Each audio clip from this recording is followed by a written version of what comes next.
주의 말씀을 듣기를 소원합니다. 오늘도 우리의 귀를 열어주시고 무엇보다도 하나님의 말씀을 사모하는 마음으로 그 말씀을 기다리게 하여 주시옵소서. 부족한 종의 모습을 감추어 주시고 오직 성령 하나님만이 드러나는, 예수 그리스도의 복음만이 드러나는 시간이 될 수 있도록 인도하여 주시옵소서. 감사드리며 예수 그리스도의 이름으로 간절히 기도하옵나이다. 아멘. 교회는 사명이 있습니다. 그리고 그 사명은 우리는 반드시 취해야 하고 또 그 사명을 반드시 우리는 성취해야 합니다. 그래서 하나님께서는 그 사명을 취하고 그 사명을 성취하기 위해 특정한 시대에 특정한 교회와 특정한 사람들에게 하나님께서 주시는, 하나님이 주시는 마음이 있는데 우리는 그것을 비전이라고 이야기합니다. 기독교의 역사를 살펴보게 되면 하나님은 바로 이 하나님의 비전을 이루시기 위해서 꼭 특정한 시대에 특정한 교회와 특정한 사람들을 통해서 그들에게 세 가지의 비전을 꼭 세우게 하시는 것을 보게 되어집니다. 첫 번째 비전은 복음을 복음되게 하시더라는 것입니다. 복음은 언제나, 복음 그 자체로서 언제나 순결하게 선포되어야만 합니다.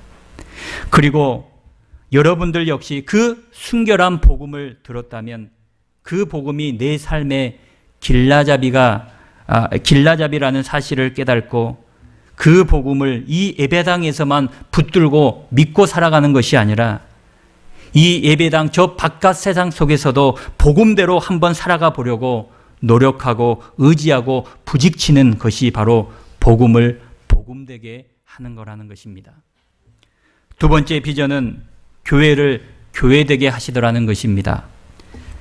교회를 어떤 세상의 기대나 세상이 알려주는 가치관에 따라 꾸려나가는 것이 아니라 하나님께서 말씀 가운데 기록해 주신 교회의 의미가 있는데 바로 그 말씀 가운데서 교회됨을 발견하고 교회의 본질을 추구해 나가는 것입니다. 바로 이러한 내용이 담겨 있는 것이 바로 사도행전인 것입니다. 세 번째 비전은 성도를 성도되게 하시더라는 것입니다. 여러분은 정말 성도이십니까? 정말 여러분에게는 예수 그리스도가 전부인 삶을 살아가고 계십니까? 바로 예수님만이 참 그리스도이심을 믿고 우리의 삶의 전체가 예수로 채워지는 성도가 되어야 한다는 것입니다. 이에 저 역시도 우리 교회의 말씀의 사역자로서 우리 교회가 이 하나님이 주시는 이 세 가지 비전 위에 세워지기를 원하는 것입니다. 여러분이 누군가가 여러분에게 당신들이 섬기고 있는 교회의 비전이 무엇입니까? 라고 물어본다면 여러분들은 정확하게 이야기할 줄 알아야 됩니다.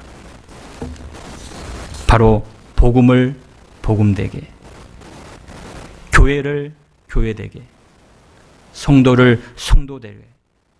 그러기 위해서 우리 교회 성도들은 말씀이 삶이 되도록 우리는 세상 밖에서도 매 순간마다 우리 자신을 십자가에 못 박으며 살아가고 있습니다.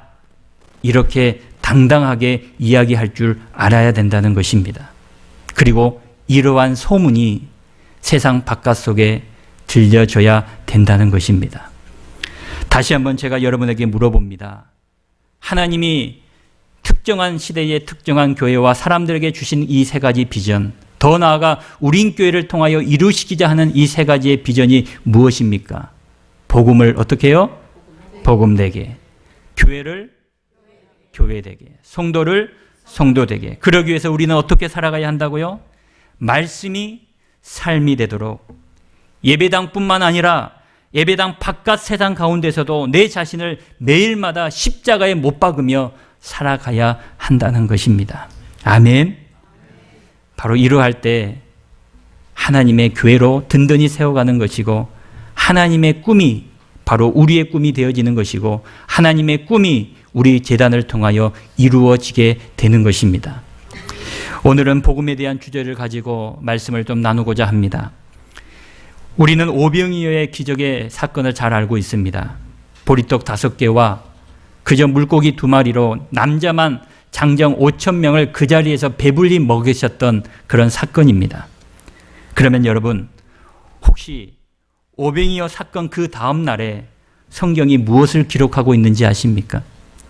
무슨 일이 발생했는지 혹 여러분은 알고 계십니까? 그 다음 날에 보면 오병이어 기적을 배불리 먹였던 수많은 무리들이 다시 그 현장으로 모여들기 시작합니다. 그런데 안타깝게도 이미 예수님은 제자들과 함께 그 자리를 떠난 후였습니다. 이에 무리들은 그 현장에 왔음에도 불구하고 예수님을 발견하지 못하고 찾지도 못 찾아 그들은 포기하지 않고 사방으로 흩어져서 예수님을 찾게 되어집니다. 그리고 그 결과 마침내 그들은 예수님이 계시는 곳까지 가게 되었고 드디어 예수님을 만나게 되어집니다. 대단한 열심과 대단한 열정 아닙니까? 그런데 예수님께서 좀 심하다 싶을 정도로 열정과 열심을 가지고 예수님을 찾아온 이들을 향하여 예수님은 너무나 냉정하게 차갑게 그들을 대하시는 것이었습니다.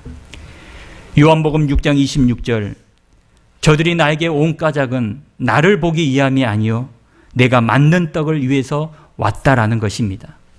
즉 저들이 지금 나를 만나러 온 것은 나를 만나기 위해서 온 것이 아니라 또다시 굶게 되었고 그 배고픔을 채워줄 빵이나 떡을 얻어 먹기 위해서 이렇게 찾아왔다라는 것입니다. 이렇게 예수님께서 그 무리들을 향하여 진단을 해버리신 것입니다. 저들에 대한 예수님의 진단이 정말 정확한 것이었을까요? 요한복음 6장 35절을 보면 그 무리들에게 예수님께서는 이제 내 자신을 주겠다라고 이야기를 하십니다. 그래서 요한복음 6장 35절에 나는 생명의 떡이니 내게 오는 자는 결코 줄이지 아니할 터이요 나를 믿는 자는 영원히 목마르지 아니하리라 이렇게 말씀하십니다. 즉 이 말씀은 예수 그리스도 나 자신을 받아 먹으라는 것입니다. 즉 예수님이 초청을 하고 있는 것입니다. 이 예수님의 초청의 말씀을 듣고 이 무리들의 반응은 어떠했을까요? 우리 다 같이 요한복음 6장 66절의 말씀을 우리 다 같이 한번 읽어보도록 하겠습니다. 시작.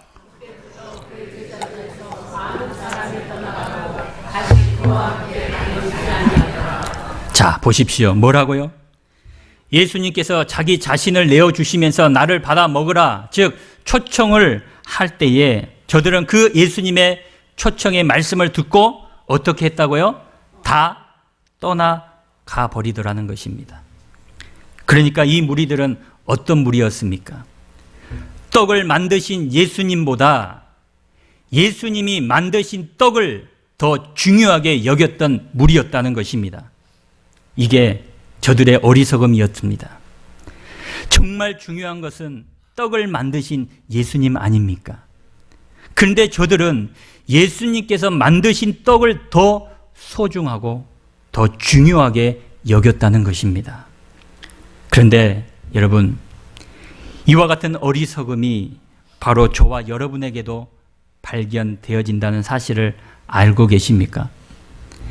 오늘날 적지 않는 그리스도인들조차도 예수님을 믿는다고 이야기하고 고백은 하지만 정작 내가 믿고 있는 예수 그리스도를 더 사랑하고 중요하게 여기기보다는 내가 그리스도를 믿어서 받게 되어질 복, 그 복에만 더 관심과 소망과 마음을 두고 살아가고 있다는 것입니다. 여러분, 우리 지금 영적인 상태를 정확하게 진단할 수 있는 진단지가 하나 있다고 상상해 보십시오. 여기에는 우리의 삶의 전부가 담겨져 있습니다. 이게 우리의 삶의 바운더리라고 생각해 보십시오. 그런데 그 삶에 그 전체의 바운더리 속에 다른 모든 것들은 그냥 그 자리에 다 내려놓고 다 놔두고 딱 하나 예수 그리스도 그 한 분만 빼서 제외시켜 본다고 가정을 한번 해 보십시오. 한번 그려 보십시오. 여러분의 삶 가운데 여러분이 가지고 있는 모든 것은 그대로 두시고 그 예수님 한 분만 딱 빼서 제외시켜 본다고 생각해 보십시오. 여러분, 자 어떻습니까? 좀 아쉽기는 하지만 허전한 감은 없지만은 않지만 그래도 살아가기에는 별 어려움이 없겠다 싶으신 생각이 드십니까? 아니면 다른 것 모든 것 있지만 예수님 한 분이 안 계셔서 정말 죽을 것 같은 절망과 절규가 여러분의 영혼 깊은 곳에서 올라오고 있으십니까? 진짜 우리가 예수를 믿는 구원받은 하나님의 백성들이라면 그 순간 우리는 죽을 것 같은 절규와 절망이 우리 영혼 가운데 일어나야 하는 것입니다. 그런데 만약에 예수님이 내 삶에 빠졌음에도 불구하고 다른 모든 것들이 있다고 해서 그저 살아갈 수 있을 것 같은 자신만만함이 여전히 내 마음속에 가득 차 있다면 그건 우리의 영적인 삶에 분명히 고장이 난 것입니다. 왜 오늘날 수많은 그리스도인들이 이와 같은 고장난 상태로 믿음 생활을 계속 영위해 가고 있는 것일까요? 그 이유가 무엇일까요?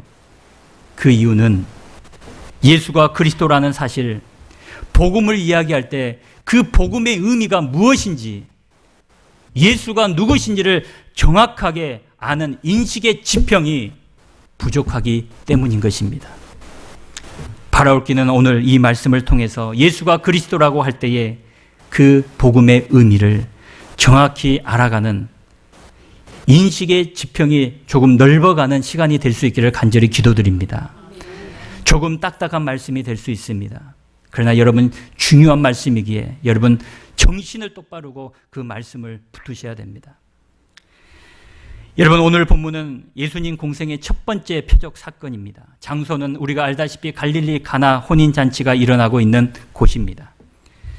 여러분 혹 알고 계십니까? 세계 어느 혼인 예식보다도 유대인들의 혼인 예식이 가장 복잡하고 가장 깁니다. 그래서 유대인들은 남녀가 만나서 종혼식을 먼저 하게 됩니다. 그러면 정식으로 부부가 됩니다. 그러나 정식으로 부부가 되었다고 해서 바로 합방을 이루지 못합니다. 그럼 언제 합방을 이루게 되느냐? 종혼식을 하고 나서 최소 10개월이 지나고 나서야 비로소 그들은 합방을 할 수 있게 되는 것입니다. 그러면 이 10개월 동안 이 신랑과 신부는 도대체 무엇을 하는 것일까요? 신랑은 이 10개월 동안 신부를 데리고 살 집을 장만하게 됩니다. 그러면 신부는, 여자는 무엇을 해야 될까요? 여러분 기뻐하십시오. 10개월 동안 여자가 해야 할 일은 아무것도 없습니다. 딱 하나. 10개월 동안 이 여자는 자신의 신랑이 되는 남자에게 자신이 순결하고 정결한 처녀임을 입증해 보이기만 하는 것입니다. 하여 이 10개월 시간 내에 만일 신부의 배가 불러오거나 아이를 출산하게 되어지면 이 종혼식은 자동 파괴가 되어지는 것입니다. 그리고 이 신부는 율법에 의해서 죽임을 당해도 아무런 제재를 받지 않게 되는 것입니다. 이에 오늘 본문은 적어도 10개월의 유예 기간이 끝나고 마침내 10개월 동안 기다렸던 이 신랑과 신부가 합방식을 이루게 되어지는 혼인잔치가 벌어지고 있는 순간이라는 것입니다. 여러분, 이 신부와 신랑에게 얼마나 이 순간만큼은 기쁜 시간이었겠습니까? 얼마나 기다려왔던 시간이었겠습니까? 그래서 모든 동네 사람들을 불러다가 이 기쁨을 잔치로 영위해 나가고자 하는 것입니다. 이 잔치가 기쁠 수 있고 즐거워할 수 있는 모든 조건들이 두루두루 갖추어졌습니다. 많은 사람들이 모였습니다. 좋은 음식도 풍부합니다. 모든 행복과 기쁨의 조건들은 두루두루 모든 게 다 갖추어졌습니다. 그런데 딱 하나, 뭐가 부족하게 된 것입니까? 포도주가 부족한 것입니다. 하여 그 행복과 기쁨과 즐거움이 지금 스탑될 위기에 처한 것입니다. 그러고 보면 여러분, 이와 같은 상황은 우리의 인생의 모습을 보여주고 있는 것 같습니다. 더러 성도님들의 가정을 신방해 보면 이 가정은 무조건 행복해야 될 것 같습니다. 왜냐하면 모든 행복의 조건들을 다 갖추어져 있기 때문입니다. 그런데 신방을 해서 대화를 나누다 보면 불행합니다. 모든 것을 갖추었는데 딱 하나 건강에 문제가 있는 것입니다. 모든 조건들은 두루두루 다 갖추었는데 자식들과의 관계에 문제가 있는 것입니다. 영적인 죄의 문제를 해결하지 못하고 있는 것입니다. 여러분, 이것이 우리의 인생인 것 같습니다. 모든 것이 다 갖추어져도 딱 하나 갖추어지지 않으면 행복하지 않는 게 인생들이라는 것입니다. 여러분, 우리 우린교회 모든 성도들과 정말 한번 다 친해 보십시오. 딱 한 사람만 빼고. 그 사람과는 온수같이 지냅니다. 그러면 분명한 것은 그 사람은 결코 행복하지 않을 것입니다. 모든 사람들과는 두루두루 다 친하고 있는데 그 딱 한 사람 때문에 교회 생활에 행복을 느끼지 못할 것입니다. 이것이 인생이더라는 것입니다. 오늘 본문의 모든 기쁨과 즐거움의 조건은 다 갖추었습니다. 그런데 포도주 하나 부족하다는 그 사실만으로 이 모든 즐거움과 기쁨이 스탑해버리게 되었던 것입니다. 여기서 우리는 중요한 질문을 하나 던지게 됩니다. 왜 예수님 첫 번째 공생의 표적 사건이 포도주가 떨어져 버린 혼인잔치가 되어야만 했느냐는 것입니다. 예수님의 첫 번째 공생의 표적 사건이 일어나는 장소 배경이 왜 이 장면, 이곳이 되어야만 했느냐는 것입니다. 여기에 분명한 하나님의 교훈과 깨달음이 있다는 것입니다. 그것을 알기 위해서 우리는 창세기 1장을 거슬러 올라가야 합니다. 창세기 1장은 우리가 알다시피 천지를 창조하신 하나님 그 구속의 사역의 첫 페이지가 창세기 1장입니다. 그런가 하면 요한복음 2장 역시 예수님의 공생애의 첫 페이지를 시작하는 첫 시간이 요한복음 2장입니다. 이에 창세기 1장을 보게 되어지면 하나님께서 6일 동안 천지를 창조하시면서 매 순간마다 하신 말씀이 있는데 그것은 바로 보시기에 좋았더라입니다. 자, 그런데 10개월 동안 합방식을 기다리는 신랑이 여러분 가만히 있었겠습니까? 수시로 자기 신부를 만나러 가지 않았겠습니까? 그럴 때 수시로 와서 그 신랑은 그 신부를 보고 어떤 반응을 보였을까요? 보니까 좋더라는 것입니다. 그렇겠죠? 즉 예수님 첫 번째 공생애를 알리는 요한복음 2장에서의 이 신랑의 기쁨은 창세기 1장에 나타난 하나님께서 천지를 창조하신 그 기쁨의 축소판이라는 것입니다. 굉장히 긴밀한 연장성을 가지고 있는 것입니다. 그것이 얼마나 긴밀한 연관성을 가지고 있는지 그 기쁨이 중단되어지는 모습까지도 정확하게 일치합니다. 창세기 1장을 보면 그렇게 기뻐했던 하나님의 그 기쁨이 창세기 2장과 3장을 넘어가면서 그 기쁨이 중단되어 버립니다. 왜 중단되어집니까? 인간의 죄로 말미암아 있습니다. 여러분, 여기서 우리는 인간의 죄에 대해서 다시 한번 살펴볼 필요가 있습니다. 죄란 하마르티아라는 라고 이야기합니다. 이 온유적 의미는 간역을 어떻게 한다? 빗나간다라는 의미를 담고 있습니다. 궁수가 활을 쏘지 않겠습니까? 그런데 그 화살이 정확하게 간역에 맞춰져야 하는데 그 화살이 간역을 빗나가는 것입니다. 바로 그 간역에 빗나가는 모든 행위가 죄라는 것입니다. 즉 하나님께서 인간을 창조하신 목적, 간역이 있다는 것입니다. 그런데 인간들이 하나님께서 만드신 그 목적, 그 간역을 맞추지 않고 계속해서 그 간역을 빗나가는 모든 행위와 모든 삶의 방식을 일컬어 성경은 이것을 죄라고 이야기한다는 것입니다. 생각해 보십시오. 궁수가 활을 가지고 간역을 정확히 맞추기 위해 이 궁수의 눈은 어디를 바라봐야 합니까? 간역을 바라봐야 합니다. 마찬가지로 하나님께서 창조하신 인간이 하나님께서 의도하신 그 목적대로 간역을 빗나가지 않고 살아가기 위해서는 이 땅을 살아가는 모든 인생들의 시선은 누구를 봐야 한다고요? 하나님을 봐야 하는 것입니다. 하나님을 보지 않는 그 순간 하나님과의 관계는 모두 다 절단이 되어버리는 것입니다. 그 하나님과의 관계가 단절되어지면 모든 것을 갖추고 있어도 여러분, 인간은 불행일 수밖에 없는 것입니다.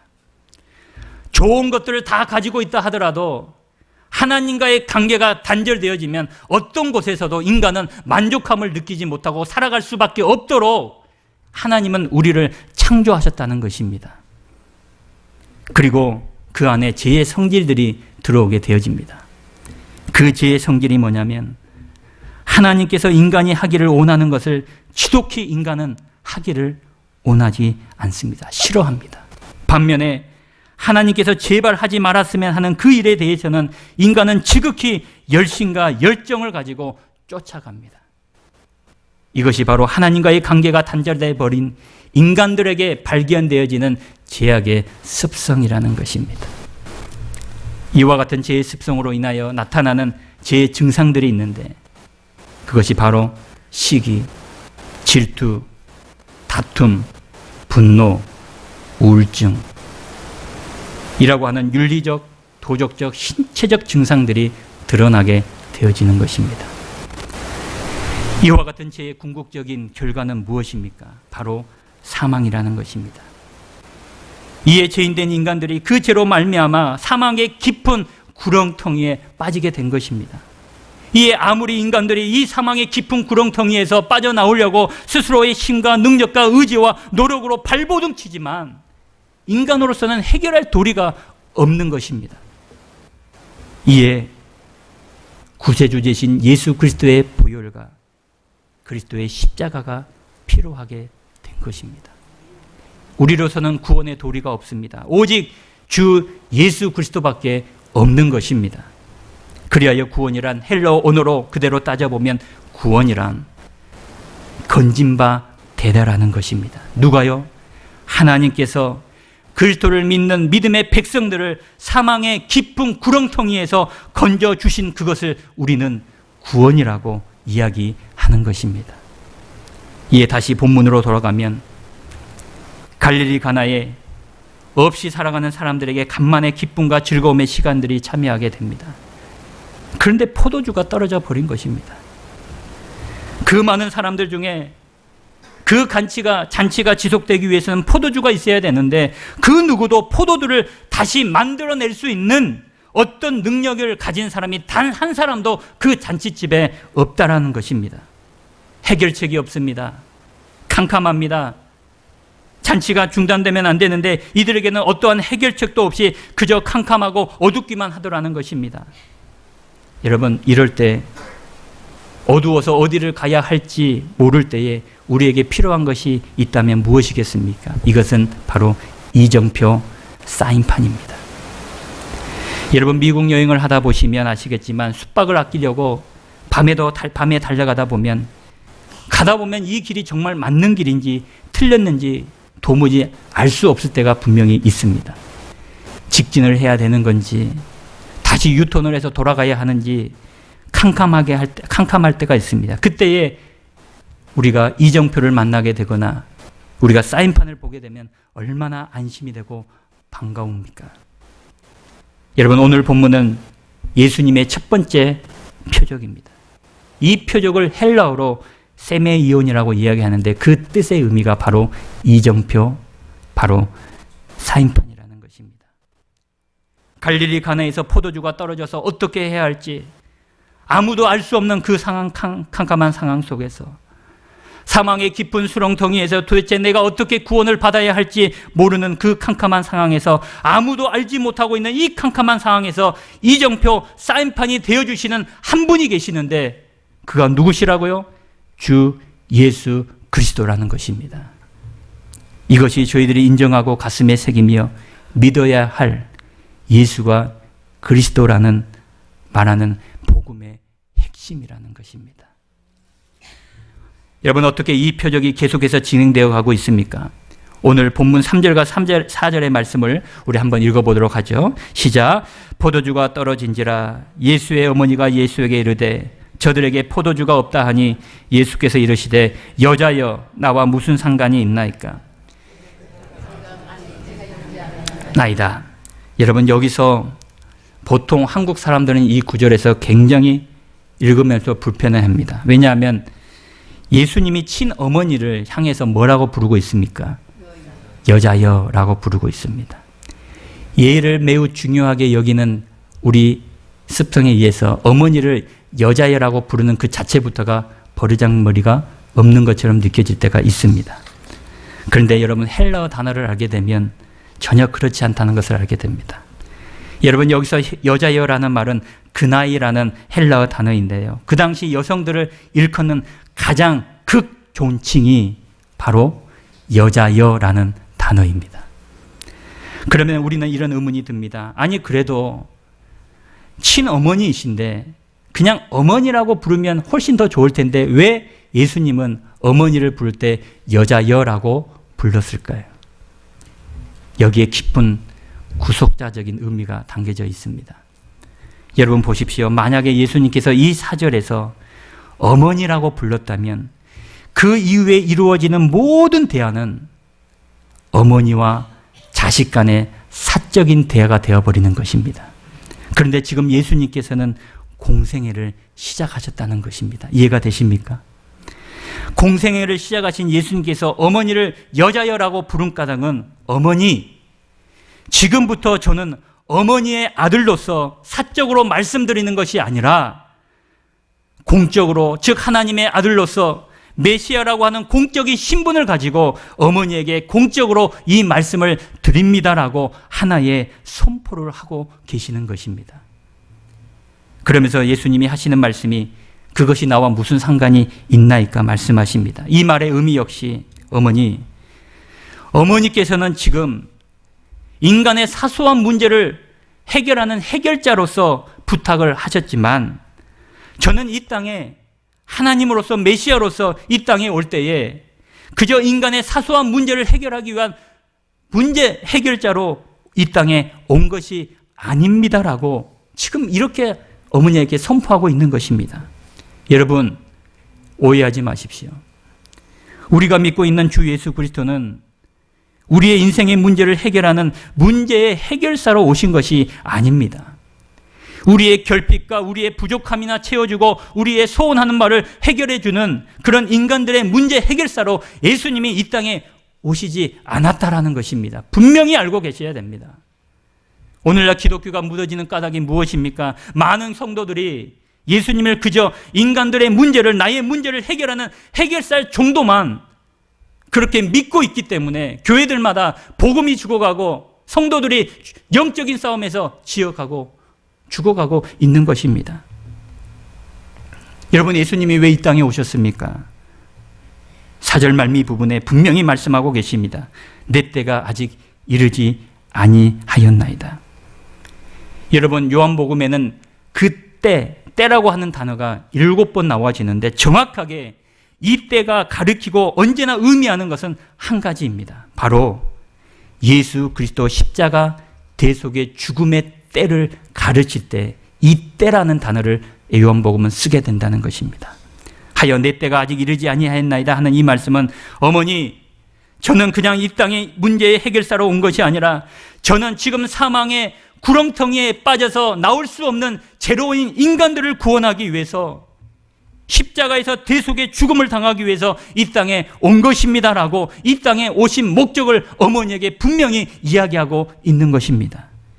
여러분, 이것이 복음, 예수가 그리스도라고 할 때의 내용이 되어지는 것입니다. 이것이 우리 가슴 속에 새겨져 있어야 된다는 것입니다. 예수님 수없이 부르지만 여전히 예수님은 나의 죄를 해방하기 위해 나를 사망의 구렁텅이에서 구원하시기 위해 오신 분이 아니라 그저 내 인생의 사소한 문제를 해결하기 위한 하나의 문제 해결자로 여러분 예수님을 믿고 있다면 그 예수님은 여러분의 삶 속에 어떠한 능력의 영향도 미치지 못하게 된다는 것을 분명히 깨달아야 된다는 것입니다.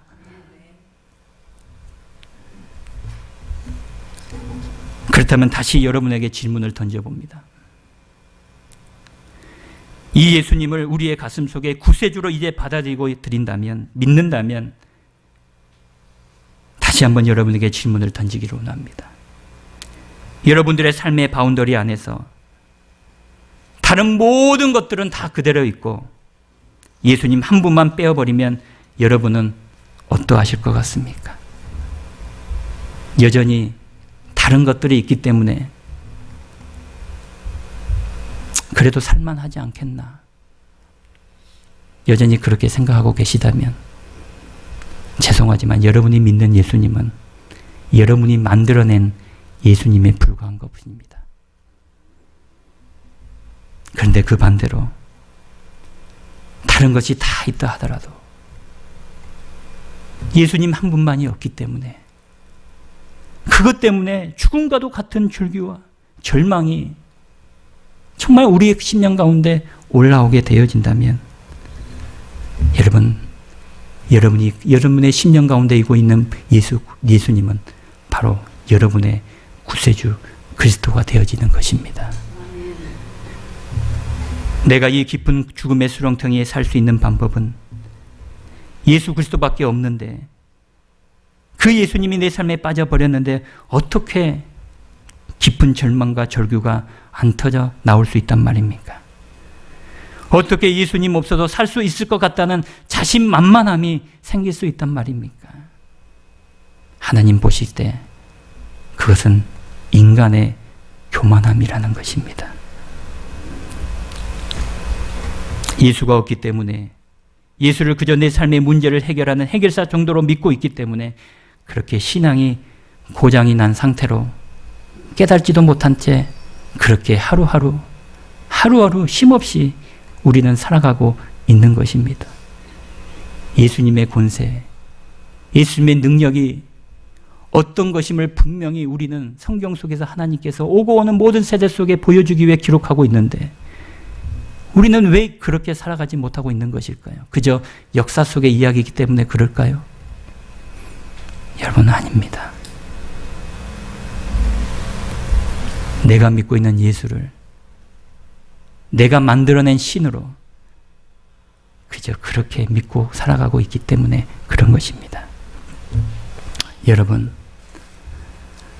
그 예수 그리스도를 다시 한번 진정으로 여러분의 심령에 매실 수 있는 은혜가 있기를 주의 이름으로 간절히 축원합니다. 아멘. 여러분, 정말 내가 믿는 예수님이 그 예수님 때문에 그 예수님이 내 삶에 없어서 정말 죽을 것 같은 절규와 절망이 없다면 여러분 다시 한번 주님 앞에 십자가 앞에 달려가서 무릎 꿇고 기도하십시오. 하나님, 예수님 없으면 나는 죽을 수밖에 없습니다. 예수님이 없는데 내가 어떻게 이 땅의 삶의 의미를 찾고 갈 수 있단 말입니까? 다시 그 예수 그리스도, 이 복음의 능력, 복음의 의미를 회복할 수 있도록 주님, 다시 그 주님을 찾을 수 있는 믿음을 허락하여 주시옵소서라고 여러분 절규하는 마음으로, 여러분 자녀를 먼저 하나님 곁에 보냈을 때 여러분들이 얼마나 가슴을 찌고 통교하며 기도합니까? 눈물을 흘립니까? 그런 아픔을 가지고서라도 그 예수님을 여러분의 심령 가운데 회복되어야 해야 한다는 것입니다. 오늘 본문을 보게 되어지면 조금은 재미있는 것이, 예수님이 처음에는 예수님의 부탁을 듣고는 그게 나와 무슨 상관이 있습니까? 라고 거절을 합니다. 매몰차게 거절을 합니다. 그런데 이러한 예수님께서 잠시 시간이 나신 후에 물이 포도주로 만드는 기적을 일으키십니다. 어머님의 부탁을 들어주십니다. 여러분, 아니 그럴 것 같으면 처음부터 그저 예썰 그렇게 하죠 어머니라고 이야기하면 좋을 텐데 왜 처음에는 매몰차게 거절을 하다가 나중에는 응해 주시는 것이, 왜 응해 주셨습니까? 여기에 또 우리에게 주시는 큰 은혜가 있다는 것입니다. 전능하신 하나님 예수 그리스도는 세상 어느 누구도 주목하지 않는 별 일 없는 연약하고 부족한 인생들이지만 그래도 주님은 저와 여러분을 사랑하셔서 그래도 우리 나에게 잠시나마 있는 이 기쁨이 중단되지 않고 이 기쁨이 지속될 수 있도록 하나님은 지금 자신의 생각과 뜻을 내려놓으시면서까지 물을 포도주로 만들어 주셨다는 것입니다. 여러분, 만일에 예수님께서 물을 포도주로 만들어 주시지 않았다면 여러분 이 자리에 있는 우리들은요 정말 주님이 베풀어진 은혜 속에 살아가는 것이 아니라 율법 속에 잡혀서 그저 머리 숙이고 죄인처럼 살아야만 했을 것입니다.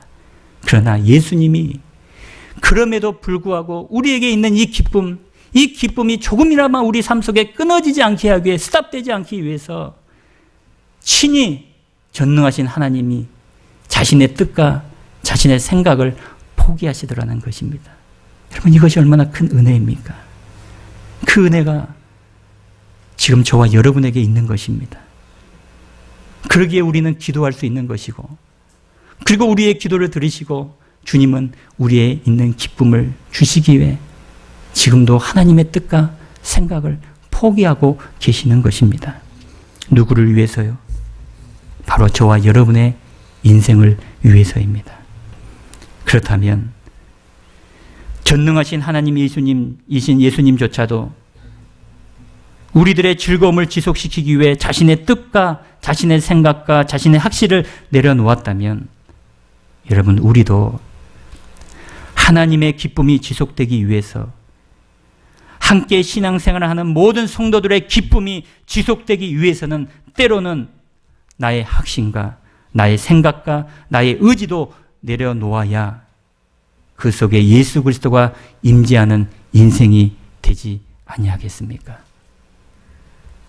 하여 우리는 하나님의 의지에 나의 의지를 일치하는 자들이지, 나의 의지에 하나님의 의지를 일치시키려고 해서는 안 된다는 것입니다.